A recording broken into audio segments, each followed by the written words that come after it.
Hi, my name is Haley, and I am a registered dietitian at Mad City Psychology, home of the Eating Disorder Support Network, and I am afraid of GLP-1s. I'm just afraid of the parts of GLP-1s that are scary. I'm just afraid of the scary parts, not the good parts. And you may be thinking, scary parts? There's nothing wrong with this drug. It's perfect. It's a miracle drug. That's what the TV told me.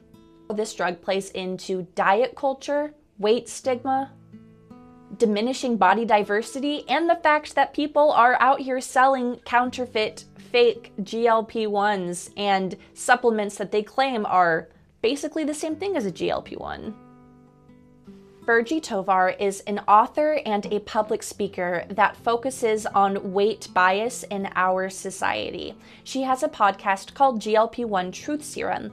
In the first episode, she talks about how she was receiving emails from companies that were selling GLP-1s, telling her that they would give her free doses if she were to advertise it to her fan base. And she said she wasn't alone in this. There were other body positivity activists that were receiving these same emails.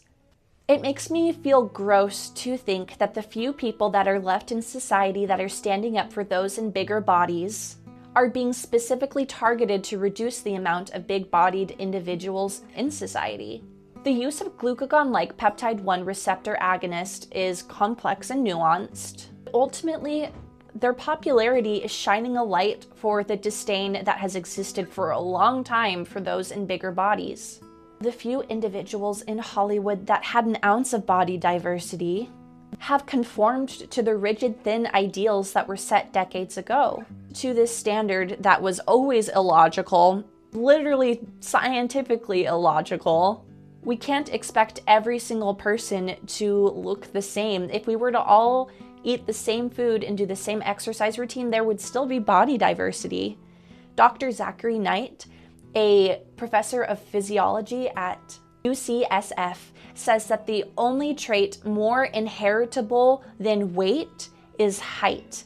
That means that a lot of what we weigh is predetermined by genetics. One of the most powerful tools in my recovery from an eating disorder was seeing happy, healthy people living their best lives, despite the fact that they had belly rolls, wrinkles, cellulite, double chins. They were just being themselves and loving it, and it made me love myself a little more, and it made me accept my body for what it was. Now that the remaining body diverse influencers are taking the GLP-1 and putting themselves in this box that other celebrities have been in for decades, one that they fit in through restriction, cutting calories, excessively exercising, literally adopting eating disorder behavior, not to mention plastic surgery, cosmetic surgery, all that. Well, it leaves me with a slight feeling of hopelessness. Then I realized that their body's not my business. Nobody's body is my business except for my body. I don't know what health problems coexisted with these famous individuals that have decided to take the GLP-1. I don't know how their health has improved as a result of the GLP-1. I just know that I looked up to them as an example of body diversity, and it makes me sad that I don't have that example anymore. But I know that it is not productive and it is not kind for me to call them or think of them as traitors. It's not their fault that there was this made-up beauty standard to begin with. I found this quote from Amy Schumer to be helpful. Hey media outlets, I didn't delete my old photos because they were pre-me losing weight. That's a narrative you created. I'm proud of how I've looked, always. I've been working to be pain-free and finally am. My endometriosis is better. My back is healing. I no longer have Cushing syndrome, so my face went back to normal. I'm grateful to be strong and healthy, especially for my son. But your Instagram is not your identity, it's a curation of what you want the world to see, and I feel great and strong and beautiful, and it's been fun sharing that. I didn't purposefully go on a weight loss journey. That's a fine thing to go on, but my focus has been on health. I'm sure my weight will always fluctuate. I'm a perimenopausal woman on heart meds, wishing you strength and self-love on whatever path you're on as long as it's kind and respectful to all people, no matter their weight, race, or religion. Peace. I am going to give myself space to mourn the current death of body diversity in Hollywood, while I don't single out and judge specific bodies for conforming. We can do both. We can feel sad and also not reduce an individual to their weight or body. But never forget that social media influencer beauty or magazine cover beauty or Hollywood beauty or whatever you want to call it, it does not equal good health. What does equal good health?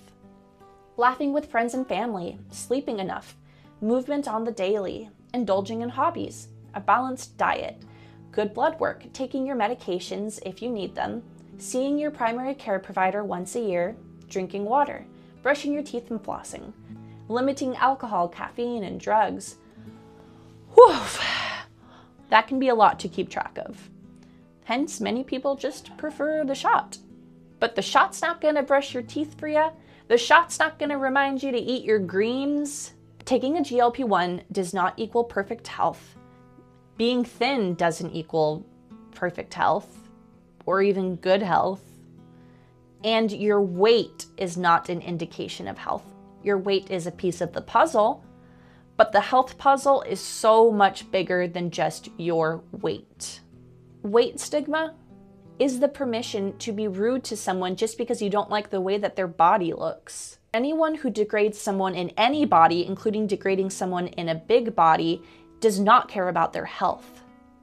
They care about getting away with being a jerk. Degrading anyone for any reason doesn't boost their health. Bullying doesn't boost anyone's health.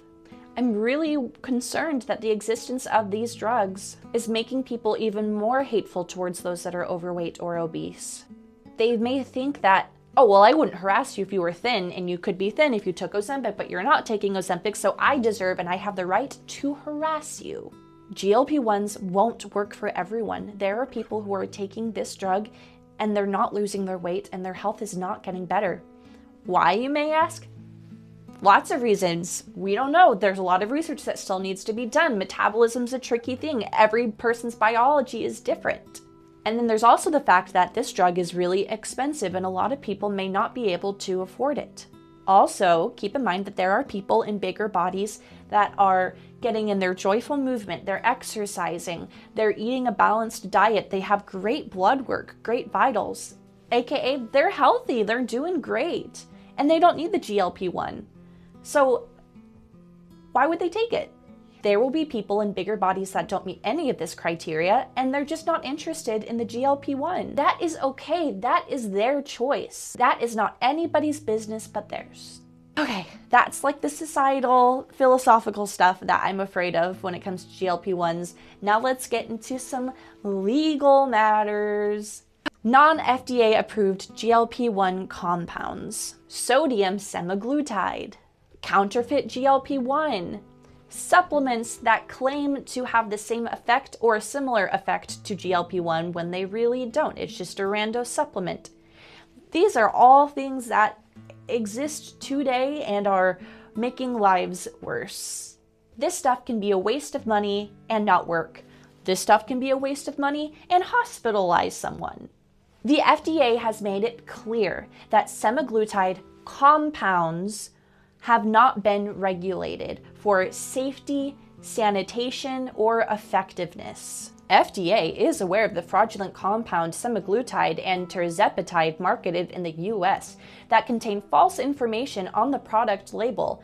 In some cases, the compounding pharmacies identified on the labels of the products do not exist.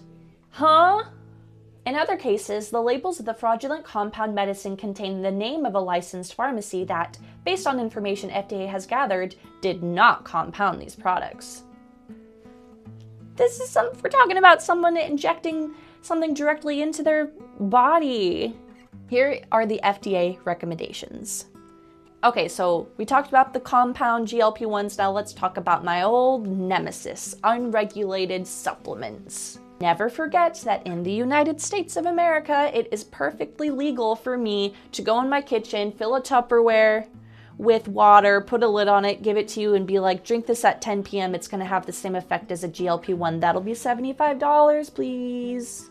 There are supplements on the market that are linking themselves to GLP-1s saying that they do the same thing or they do a similar thing when really what they're selling is a laxative, something that makes you poop a lot, a diuretic, something that makes you pee a lot, or just some other random thing that doesn't actually work or could literally harm you. Billion-dollar supplement companies don't need your money, you need your money. And it is essential that every patient have a weight-inclusive dietitian, doctor, and therapist. Dr. Rosario Salas Whalen is a board-certified endocrinologist and obesity medicine specialist. When she sees her patients that are interested in GLP-1s, she has an extensive interview with them. She discusses their family history, their sleep patterns, if they have PCOS, their stress level, their body composition, and so much more. Questions that are not going to be asked at all or explored in depth if you're trying to order a GLP-1 on the internet. We already covered the questions they're going to ask you are, oh, do you have a vacation coming up? When is it? We'll help you lose X amount of pounds by then. Those are the questions they're going to ask. And some other ones, I'm sure, but still gives me the ick.